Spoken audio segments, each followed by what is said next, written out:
E aí, meus queridos, tudo bem? Eu sou o Prof. Clayton Reis e essa é a resolução de mais uma questão da URGS de 2000 que fala sobre dilatação térmica dos corpos. E a questão diz o seguinte: o diagrama abaixo representa em unidades arbitrárias o coeficiente de dilatação volumétrico de um certo material, como função da temperatura absoluta, T.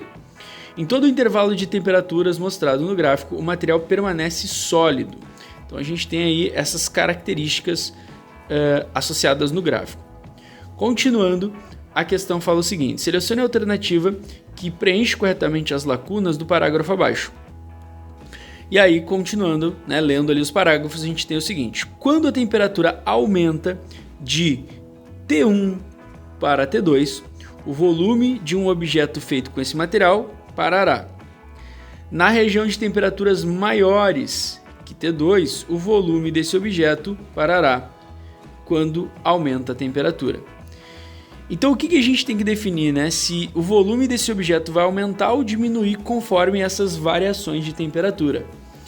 E esse é um gráfico bem sacana, porque ele tem um pega-ratão aí que os alunos às vezes se perdem, que é o seguinte: primeiro a gente tem que entender que, como a questão fala de dilatação, a dilatação volumétrica, mas é dilatação, a gente tem que lembrar qual é a equação da dilatação. A dilatação volumétrica é a variação do volume igual o volume inicial vezes o coeficiente de dilatação vezes a variação de temperatura. E aí a gente precisa entender o que essa fórmula me mostra, tá? Ela me mostra o seguinte, que se o coeficiente de dilatação do material não for zero nem negativo, e se tiver uma variação de temperatura positiva, eu vou ter uma variação de volume. Sor, como assim? Não entendi. O que eu vou escrever agora? Se eu tiver uma variação de temperatura positiva, o que significa isso? O corpo esquentar, eu vou ter uma variação de volume. E se o coeficiente de dilatação, existem materiais que apresentam coeficientes negativos, por exemplo. Então, se o coeficiente de dilatação volumétrico não for zero, for diferente de zero, porque se ele for zero, olha a matemática, zera toda essa conta, e for diferente de negativo, não for negativo, ele tem que ser positivo também. Então, se não for zero e for positivo, a gente vai ter uma dilatação. E vai ter uma dilatação positiva, ou seja, se essas duas condições matemáticas acontecerem, o corpo vai aumentar o seu tamanho. E aí, por que eu disse que a questão é um pouquinho sacana, tá? Porque é o seguinte, se a gente olhar o que ele pergunta, ele fala, a primeira situação ele fala no intervalo de T1 para T2. A gente sabe que T1 está aqui, e T2 está aqui. E aí o coeficiente de dilatação nesse intervalo, enquanto a temperatura aumenta de T1 para T2, o coeficiente está baixando aqui, A gente tem um coeficiente descendo daqui para cá, E o aluno pensa, bom, se o coeficiente está baixando, então o corpo não vai dilatar, ele vai comprimir. E não, olha a matemática, Se o coeficiente ele não é zero e é positivo, e a variação de temperatura é positiva, eu tenho que ter dilatação. Olhando as variações de temperatura, ela é uma variação de temperatura positiva, porque está indo de uma temperatura mais baixa, T1, para uma temperatura mais alta, T2. Beleza? Primeira coisa, ok.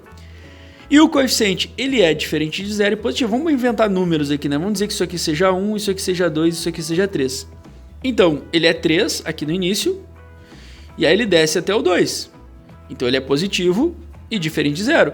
Tenho as condições necessárias para que eu tenha uma dilatação. Então, nessa variação de temperatura, o que vai acontecer com o volume de um corpo feito com esse material? O volume vai aumentar. Então, não pode ser a E e não pode ser a D.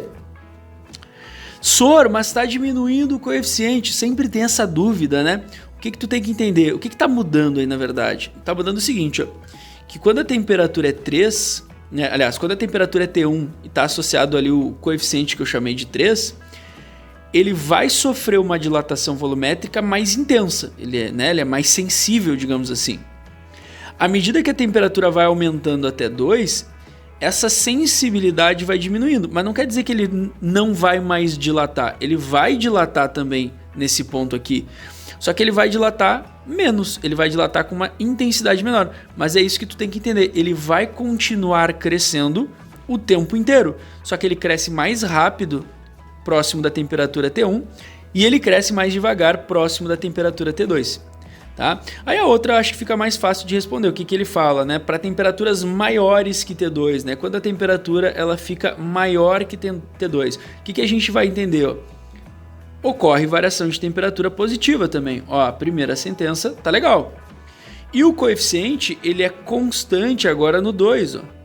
Beleza, então o coeficiente ele é positivo e diferente de zero e eu tenho uma variação positiva. Então, se eu aumentar a temperatura, ele vai continuar aumentando. Então a resposta certa fica a alternativa A para essa questão. É uma questão que a gente tem que se ligar na matemática, né? Então por que eu falei que ele não pode ser zero? Porque se isso aqui for zero, zera a conta. E obviamente zerando a conta significa que eu não tenho dilatação. Se isso aqui, né, for negativo, aí eu vou ter uma dilatação negativa. O que significa isso? Significa na verdade uma compressão. Ele deveria diminuir. Então o sinal ele vai me dizer, né, se o sinal é positivo no volume, na variação do volume, então eu tenho uma dilatação positiva, ou seja, uma dilatação de fato. Agora, se o sinal é negativo, significa uma compressão. E se for zero? Se for zero quer dizer que não aconteceu nada, então tu vai olhar muito para a fórmula para ver isso. E é aquilo que eu falei, a única diferença é que ele dilata mais, né, com mais intensidade no início, em T1, e com menos intensidade em T2. E depois, quando fica constante a dilatação dele também. Beleza? Então a gente vai ficando com a alternativa A para essa questão, como a gente já tinha falado. Espero que vocês tenham entendido, espero que vocês tenham gostado. Muito obrigado por assistirem até aqui. Fiquem ligados nas próximas resoluções. Era isso, bons estudos para vocês e tchau, tchau.